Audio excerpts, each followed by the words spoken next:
அமெரிக்காவினுடைய முன்னாள் ஜனாதிபதி ஜிம்மி கார்ட்டர் தனது 100வது வயதில் நேற்றைய தினம் காலமான செய்தியை நீங்கள் அறிந்திருப்பீர்கள்.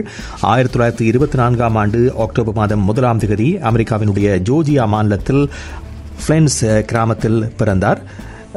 அதே நேரத்தில் ஜிம்மி கார்ட்டர் அவர்கள் நண்பர்களிடையே ஜிம்மி எனும் செல்லப்பேரினால் அழைக்கப்பட்டவர் என்பதும் குறிப்பிடத்தக்கது. ஜிம்மி கார்ட்டரின் சிறுபராயம் தந்தையினுடைய மரமுந்திரிகை பண்ணையை சுற்றியே அமைந்திருந்ததாக வரலாற்று குறிப்புகள் குறிப்பிடுகின்றன. மின்சார வசதிகள் கூட இல்லாத அந்த பகுதியில் நாட்டினுடைய எதிர்கால தலைவரை தாமே உருவாக்கப் போவதை அன்று மக்கள் நினைத்தும் பார்த்திருக்க மாட்டார்கள். சிறு வயது முதல் பாடசாலை கல்வியில் மிகுந்த கவனம் செலுத்திய ஜிம்மி கார்ட்டர் பின்னர் மேரிலாண்டில் கடற்படை அகாடமியில் பயிற்சிகளையும் பெற்றிருந்தார். தனது கல்வி நடவடிக்கைகளை வெற்றிகரமாக நிறைவு செய்த அவர் அமெரிக்க கடற்படையில் இணைந்து கொண்டார். கார்ட்டர் 1946ஆம் ஆண்டில் தனது காதலி ரோசலின் ஸ்மித்தை திருமணம் செய்து 77 ஆண்டுகள் இணைந்து வாழ்ந்திருந்ததோடு கடந்த வருடம் நவம்பர் மாதம் 96வது வயதில் ரோசலின் ஸ்மித் காலமான செய்தியையும் நீங்கள் அறிந்திருப்பீர்கள்.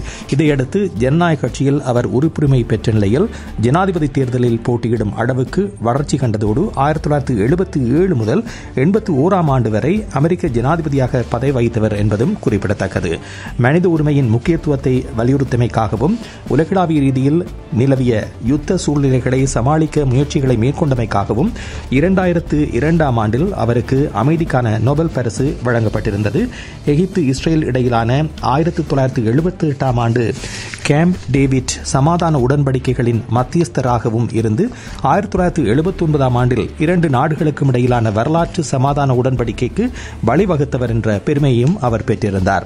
1979 இஸ்லாமிய புரட்சியின் பின்னர் 444 நாட்களாக பணைய கைதிகளாக டெஹ்ரானில் இருந்த அமெரிக்க தூதரகத்தில் இருந்த 52 ஊழியர்களையும் விடுவிக்க அமெரிக்கா பேச்சுவார்த்தை நடத்திய போது அவர் ஜனாதிபதியாகவும் இருந்தார்.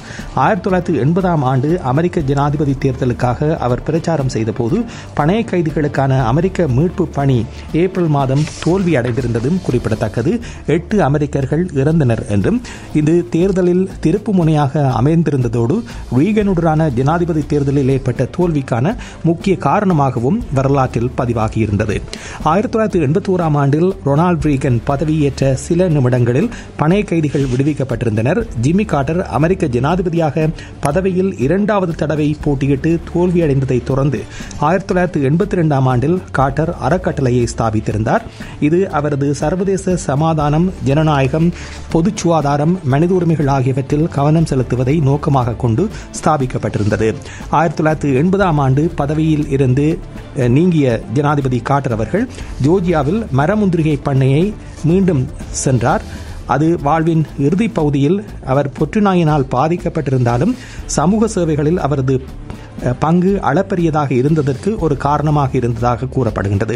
முன்னாள் ஜனாதிபதியின் மறைவு தொடர்பில் இரங்கல் தெரிவித்திருக்கின்ற தற்போதைய ஜனாதிபதி ஜோ பைடன் கொள்கைகளை பின்பற்றும் மரியாதையும் நற்பண்புகளும் நிறைந்த மனிதர் என்று அவரை போற்றியிருக்கின்றார்.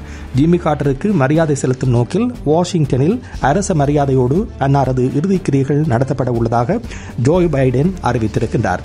வெள்ளை மாளிகைக்கு சென்ற நிலக்கடலை விவசாயி என்று அனைவராலும் அறியப்பட்ட ஜிம்மி கார்ட்டரின் புகழ் அமெரிக்க வரலாற்றில் பொன் எழுத்துக்களால் பொறிக்கப்படும் என்பதில் எந்தவித சந்தேகமும் இல்லை.